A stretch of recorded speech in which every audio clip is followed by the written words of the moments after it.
Hey there, it's Daniel Gyomory, your local realtor, and today I just want to make this quick video to break down the home buying steps, especially if you're a first-time home buyer or you haven't bought a house in quite a few years. This is for you. Pay attention. This will help you get from A to Z, from looking to buy a home all the way to your closing table. Now, there are a lot more steps involved than the actual ones I've broken down, but these are the big significant ones that are important.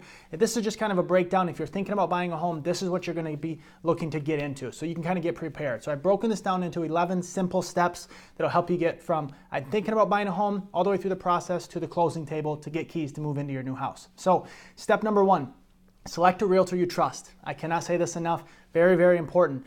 You're putting, you're selecting someone. This is one of your biggest financial decisions of your life. Make sure this person is qualified for the job, knows what they're doing, and knows how to help you and guide you through this process. It's a very important process, so make sure you have someone you can trust. Number two is get pre-approved. I've talked about this before, but it is very important to get pre-approved up front in the process so you know exactly what you can afford and break down what you can afford monthly as well.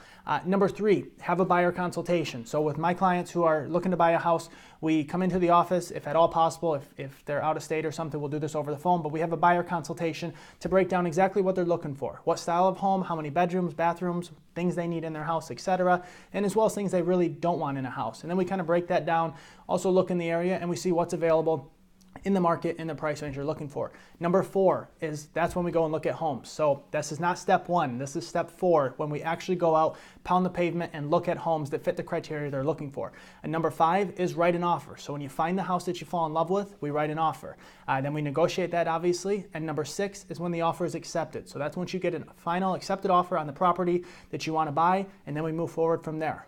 The next step would be number seven, is the home inspection. Again, we've mentioned this before, how important it is to get a home inspected so you can find out exactly what you're getting into. As well, hire a professional inspector. If you have any questions on that, let me know. The next step would be number eight, is apply for your mortgage. This is your actual mortgage application. You're going to apply with your lender who you got pre-approved with, and then there's also going to be some supplemental information they're going to need. You're going to have to give them information on your job and payments and all that kind of stuff. So mortgage application number 8. After that is number 9. So that's the appraisal. So we've done the inspection, you've applied for the mortgage. Now the lender is going to send out an appraiser, a third-party appraiser who's going to come out and put a value on the property to make sure the home is actually worth what you've agreed to pay for, because the bank doesn't want to lend you money if the house is not worth that. So step number 9 is the appraisal.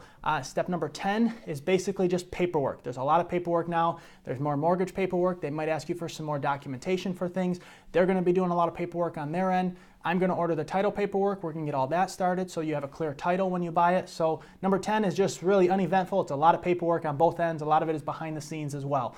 And then finally, step number 11 is the closing. That's what you're waiting for. That's what you want, to get to the closing table, to sign on the bottom line, and that home now becomes yours. And if you're getting the keys immediately, you get the keys that day and you get to move in. If not, you might need some occupancy if the sellers have a little time after closing. I've mentioned this in another video as well. You might have to wait a little bit to get your keys, but if all goes well and they don't need any extra time, you get your keys at closing, you get to go move in that weekend, and you got yourself a new home. So hope that helps. Like I said, there is a lot more detail involved. That's what I'm here for, to get through all the steps and all the behind the scenes work. But this will break it down for you into the 11 steps. So from selecting a realtor you trust, all the way through the process, and finally to get to closing, you get the keys for that brand new home. So I hope that helps. Let me know if you have any questions regarding anything. I've already made a lot of videos regarding each step here. More to come in the future that will break down specific details on each step, that will elaborate a little and give you a little more detail and insight. So let me know if you need anything. If you have any questions at all with buying a house, or you know anyone looking to sell a house, please let me know. I'd be happy to help in any way that I can. Thanks so much for watching again. We'll talk soon.